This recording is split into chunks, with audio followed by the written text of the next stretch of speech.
तो बैठे हुए हैं, दादी बैठी हुई हैं, इन लोगों ने बड़ी मेहनत किया और इन लोगों की मेहनत की देन है कि अगर मैं सिर्फ राजभर की बात करूं, सिर्फ, हालांकि राजभर की मैं इसलिए बात कर रहा हूं कि ये बताना जरूरी है आपको कि हम लोगों को मेहनत अभी कितना करना है।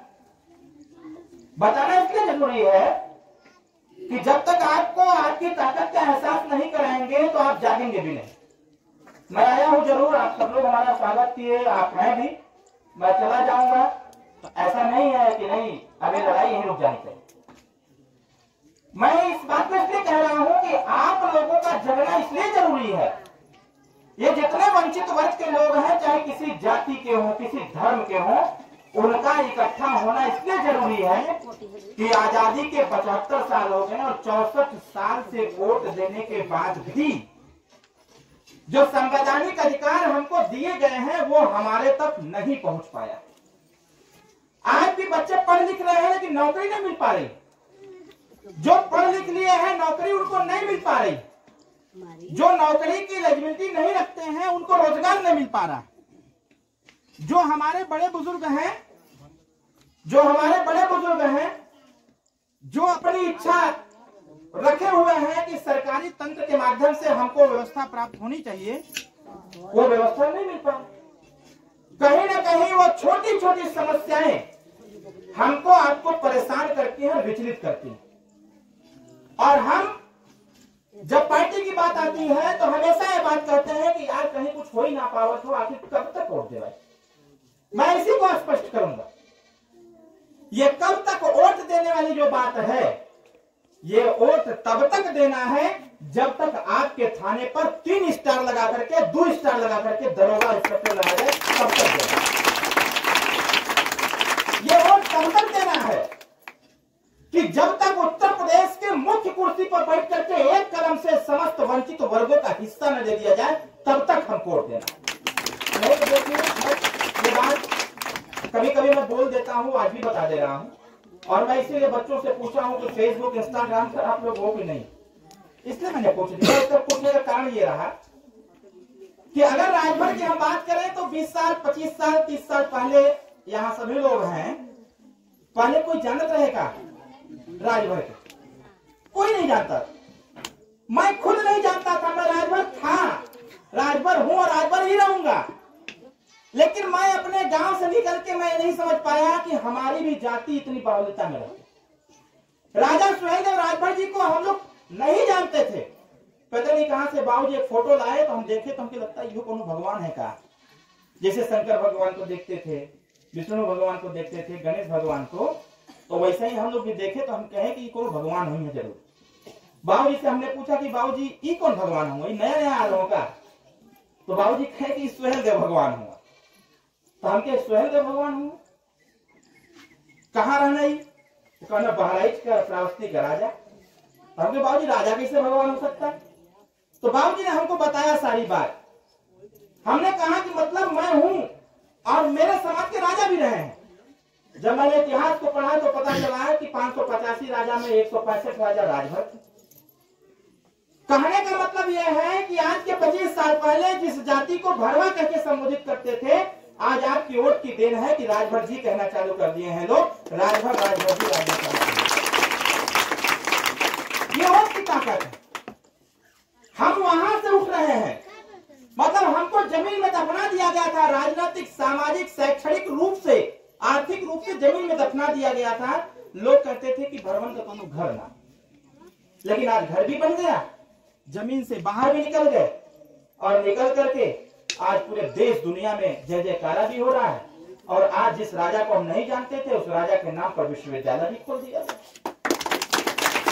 कहने का मतलब ये है, ये संगठन जो बनाया जा रहा है, ये संगठन जब मजबूत होगा तो अगर इस संगठन के दम पर हमारी पहचान बढ़ सकती है, इस संगठन के दम पर हमारी गणना हो सकती है, इस संगठन के दम पर 24 करोड़ की आबादी में हमारे जनसंख्या के प्रतिशत बताए जा सकते हैं, इस संगठन के दम पर अगर बच्चों को पढ़ाई मिल सकती है, थाने पर न्याय मिल सकता है, तहसील पर न्याय मिल सकता है, अगर इस संगठन के दम पर मेडिकल कॉलेज खुल सकता है, विश्वविद्यालय खुल सकता है, राजा सुहेलदेव राजभर जी की 54 फीट की मूर्ति लग सकती है, राजा सुहेलदेव राजभर जी के नाम पर ट्रेन चलाया जा सकता है, तो वो दिन दूर नहीं होगा कि राजा सुहेलदेव राजभर जी के नाम पर ग्राम विकास योजना भी चलाई जाएगी।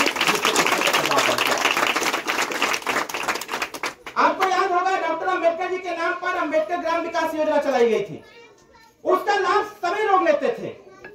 उसी प्रकार से जब आप ताकत में रहेंगे, क्योंकि न पाल की कोई बात कर रहा है, न खरवार की, न बिंद की, न केवट की, न मल्लाह की, न चौरसिया की, न बर्मा की, कोई किसी की बात नहीं कर, सब अपनी अपनी बात कर रहे हैं, जिसकी पार्टी उसकी बात, सब लोग अपनी अपनी बात कर रहे हैं। और जब वोट लेना हो रहा है तो सारे लोग आकर के सभी लोग का वोट लेके घर चले जा रहे हैं, फिर कोई किसी की चिंता नहीं कर। आज बिजली बिल की इतनी बड़ी समस्या है, हमको लगता है आप भी समस्या से ग्रसित होंगे। बिजली बिल की इतनी बड़ी समस्या प्रदेश में है, वोट 403 विधायकों को जनता ने दिया और जितवा करके सदन में भेजा। बिजली बिल की समस्या बनी रहे, ये समस्या समाधान कैसे होगा, इसमें किसी को चिंता नहीं है कि इसका समाधान क्या होगा। लोग सोचते हैं कि बनी रहे, और हम लोग सोच रहे हैं कि नहीं, समस्या का समाधान हो अगर इसी वोट के दम पर पूंजीपतियों के कर्जे माफ किए जा सकते हैं, हजारों करोड़ रुपया माफ किया जा सकता है, तो हम लोग अपनी शक्ति को इतना मजबूत कर लें, अपने संगठन को इतना मजबूत कर लें कि आने वाले समय में हमारा नेता खड़ा होकर सदन में बोले कि उत्तर प्रदेश में एक साल गरीबों का बिजली बिल जो बकाया है सारा माफ कर दिया जाए। तो बताइए अब ये अकेले चिल्लाने से ओमप्रकाश राजभर जी के नहीं हो पाएगा। जब सदन के साथ साथ बाहर इसकी चर्चा होगी, और बाहर जब चर्चा होगी तो एलआईओ के माध्यम से संदेश जाएगा, आईबी के माध्यम से संदेश जाएगा कि धीरे धीरे जनता आक्रोशित हो रही है अपने बिजली के बिल को लेकर के। ओमप्रकाश राजभर जी सदन में बोले हैं, क्योंकि सदन में जो व्यक्ति बोल देता है उस पर कार्रवाई जरूर होती है। और हमारे नेता सदन में बोलते, बहुत सारे विधायक हैं, वो क्यों नहीं बोलते भाई? बिजली के बिल की सबकी समस्या, वो किसी जाति का हो, किसी धर्म का हो, किसी समुदाय का हो, वो व्यक्ति परेशान है, हम भी परेशान, तो इस परेशानी का समाधान हो। दूसरी बात जो है, जो अक्सर हम लोग बताते हैं, और नौजवान साथी आप भी हैं, माताएं हैं, बड़े बुजुर्ग भी हैं, प्रयास से जरूर करिए कि आपके सहयोग से नेताजी विधायक बने हैं, पार्टी मजबूत हुई 6 विधायक पार्टी से, 118 जिला पंचायत पार्टी से, जिसमें से 2 जिला पंचायत आपके बीच में है। विपिन खड़े हो जाओ, ताली बजा के फायर करिए। 2 जिला पंचायत, और तीसरा इस सेक्टर से रहे थे अरविंद जी, कमा वोट से हार गए थे, कम वोट से बेचारे हार गए।